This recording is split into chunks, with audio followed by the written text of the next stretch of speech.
All right, so I want to talk about JD Vance today because there's been a couple articles recently, one in Axios, one in the New York Times today, that talks about Vance and what I think is the big bet he's placing um, on how he's going to do this really delicate dance between now and 2028. So the Times piece is really interesting because it notes the repeated times where JD Vance is broken with past JD Vance positions since he's been vice president. The two most obvious ones are on the Epstein files, where Vance has called repeatedly for all the Epstein files to be released. And then on Monday, he gave a speech where he said, like, Donald Trump is incredibly transparent and, everything's going to plan, blah, blah, blah, blah, blah.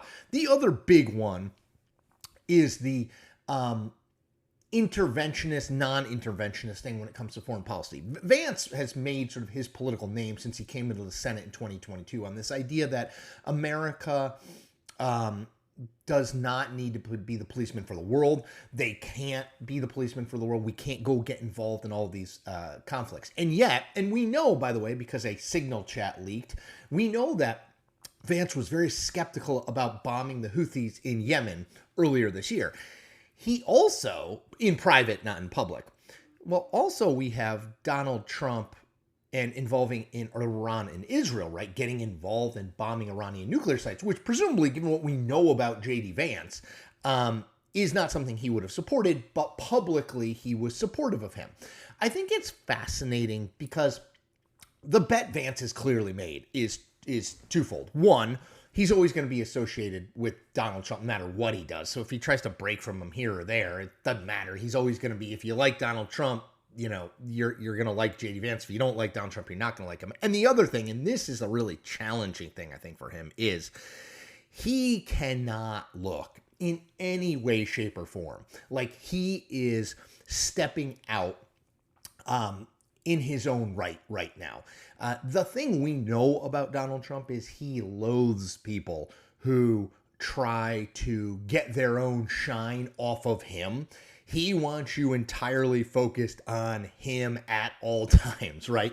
And that's one of the things I think is going to be really hard for JD Vance. In the Axios piece, they note that Vance will not even say 2028 at this point. He will not bring it up. No one on his staff will talk about it. Like it is just not a thing. Now, at some point, that's going to have to change, right?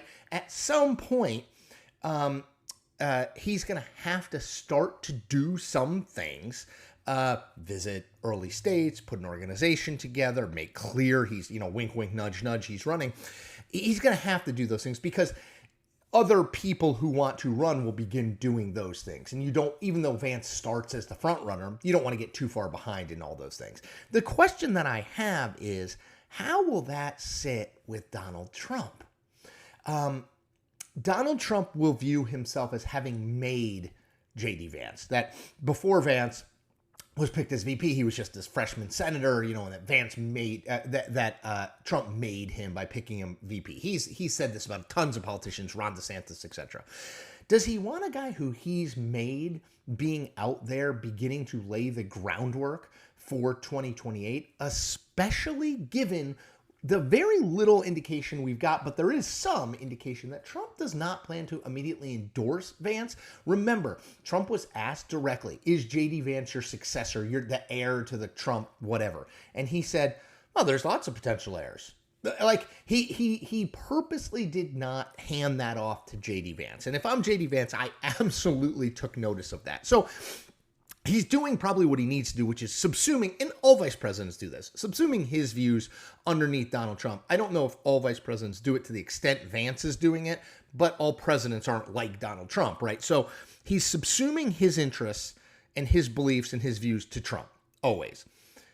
The question is, doing that, which is probably smart. By the way, Mike Pence did that same thing because Mike Pence wanted to be president back in between 2016 and 2020.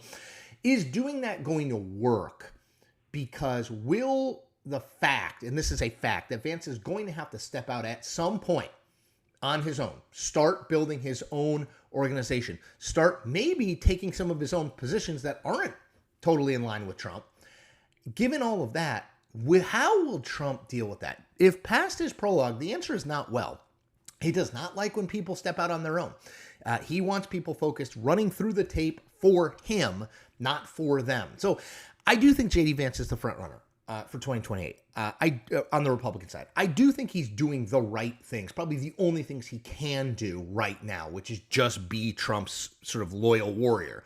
But I do think the path to 2028 is a little bit more fraught for Vance than some people think because of the Trump factor and because we do not know how Donald Trump is going to react or overreact. All right, that's it for me. Do me one favor. Hit that subscribe button. Gets you free content, helps me build audience and build a career as an independent news creator. And thanks.